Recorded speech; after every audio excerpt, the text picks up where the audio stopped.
Hey everybody, it's Irene with BrainStormAcres. And this morning, I'm trying to do a little bit of harvesting. I've got a very upset hummingbird over here because the hummingbird feeder is right there. He keeps zooming back and forth, but he doesn't want to get too close to me. I'll be out of your way in just a minute.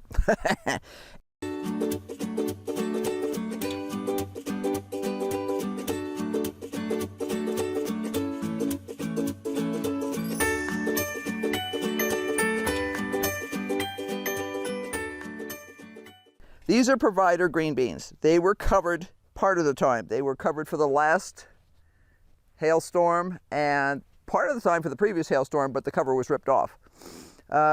So they do have beans on them, and I need to get those harvested. I don't like to let them set too long because they will get quite large. They don't normally get tough quickly, but still, I don't like the gigantic, tough green beans. We like them small. We like what a lot of people would call prime or premium green beans, baby green beans even. They're tastier. We feel like they're just an all-around better deal.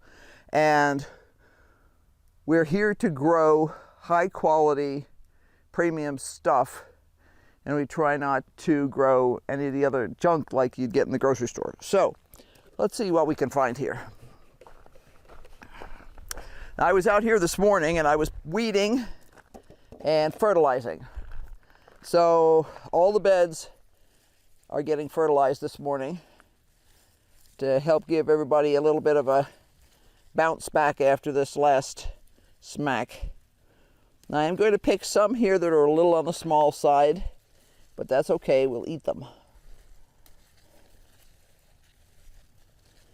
And this is actually the size we like to pick them most of the time. They're about 4 inches long, 3 inches maybe, 3.5. And they are perfect. They're tender, they're lovely. So what I'm going to do is I'm going to pick these and I'm going to pull a few more pieces of grass because there's always grass in here for some reason. And yeah, let's see what we get.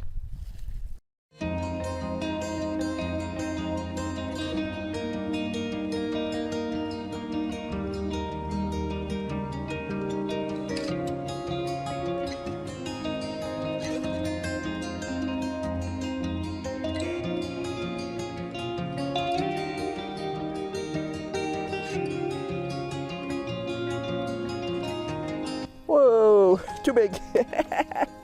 We'll eat him right away.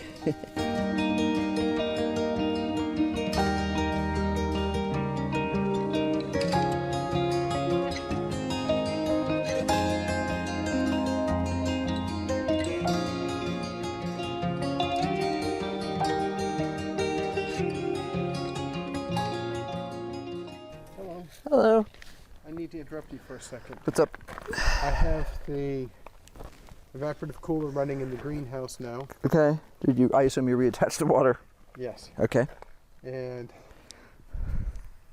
are you going to be using the hose here? Not planning to. I am Okay. using the watering can because Okay. I'm stealing the water from there.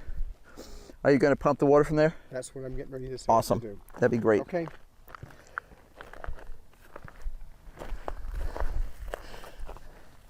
Yeah, I would leave maybe 6 inches or something like that in there.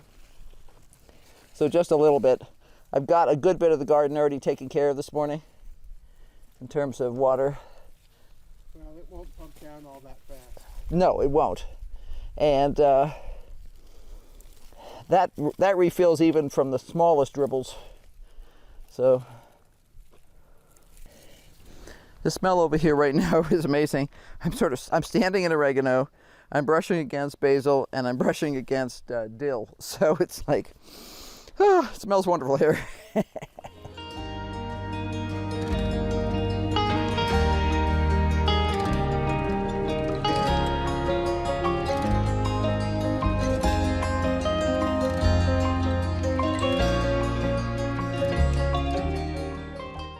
I am removing some dead leaves and branches here from the hailstorms, because I don't want to leave them in here. To me, they're just a great location for mold and mildew and stuff to grow.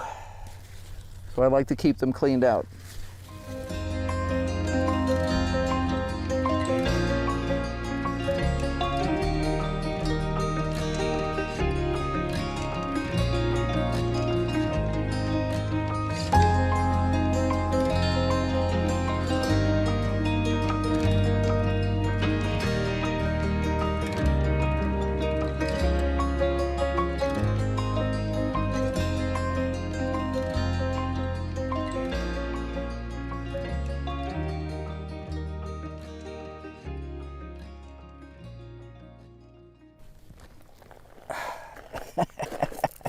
You're helping.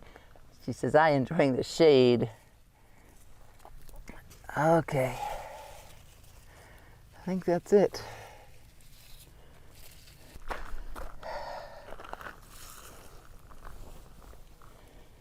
Considering all the things that this bed has been through, that's a nice little harvest. I think even Jack will enjoy that. He loves green beans. Let's see. We have some leftover chicken and gravy. Green beans. I think we might need to add some blue potatoes to that. And I think I see dinner. Okay, let's see. Let's get this in the house. I'm using the rainwater from the cattle tank we have over here to water with this morning. And I've added Epsom salts for the magnesium and sulfate, and Micro Boost for all the other micro minerals that we might possibly need, and a little bit of 20-20-20. And that's what we're doing. Now, I don't normally top water beans, and I'm not top watering all of this, but can't get into some areas very well because of her all being crunched together here. But my goal is to get a little bit on every plant at least. Let's finish this up here. We have, let's see, Epsom salts 20-20 and Micro Boost. And I am just giving everybody a little bit of a drink here. I think I will probably do this bed twice.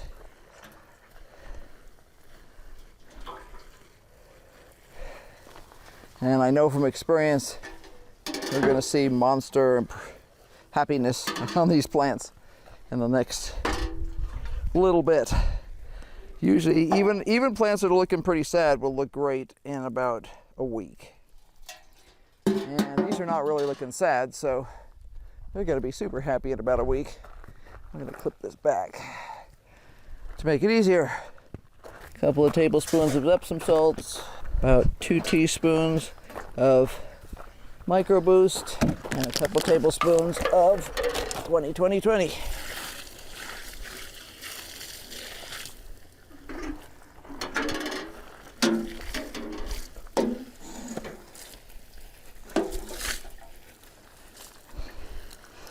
I'll have another harvest here in probably 2 days because there's a lot of just slightly undersized beans. Now what I'm going to do is I'm going to let this dry out, and once it's dry, then I'll put this cover back on it. I do want to get it dried out before I cover it again. Because I wouldn't normally keep these things covered so much during the summer, but you know, we're supposed to have some better weather for the next little while. But yeah, it's hard to want to let these things sit uncovered now that we've been smacked so many times. And we may not need anything else, but it's good to know it's there. I've already done the soybeans, and I've done both of the other containers of beds of bush beans. I've also been destroying a lot of generalized weeds and grass. I'll come back and pick this up later. Ideally, I would have something with me and just throw it all in there, but sometimes you just got to get it done. It's currently 86. It's supposed to be up around 95 today. So I'm trying to get as much of this done this morning. I've done, like I said, all the bush beans, the pole beans, the soybeans, and the husk cherries. So now I'm going to give the squash a little bit of a hit. Might throw a little bit on the tomatoes, and we're done. Yeah, but that's just the kind of concoction I'm putting on everything. Sometimes with the tomatoes, I'll just throw a little bit of the Epsom salts around the stems on the ground and then water it in. But I know that, for instance, today there will not be any watering because we're still wet enough from the rain we've had. So the only watering they're getting is what I'm putting on them today. And that's a combination of foliar feeding, which is when you actually put fertilizer on the leaves, and the stuff that drips off will get into the ground. Now, you do have to be careful when you're foliar feeding to make sure that you're not using something that's going to cause a problem with your plants. And the chemicals that I am using are specifically designed for that. It does not hurt anything. So, be sure to like, subscribe, hit that notification bell, because obviously I'm going to be doing lots more. I harvested the duster onions over here the other day. Still have a ton of candy onions. Still have a bunch of leeks.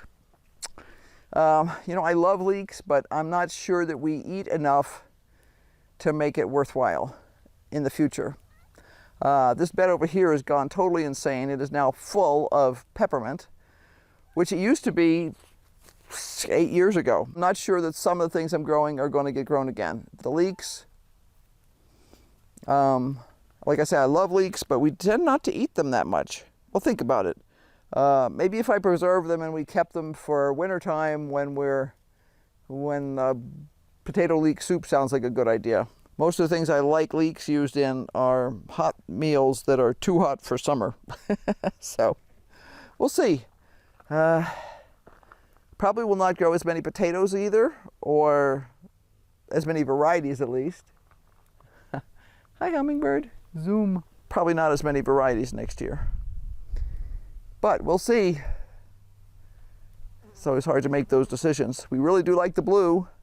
The Adirondack blue has turned out to be really delicious. We just need to decide if it's worth it or not.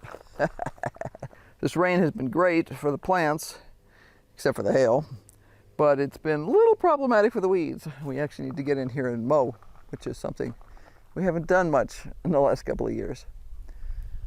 So until next time, bye.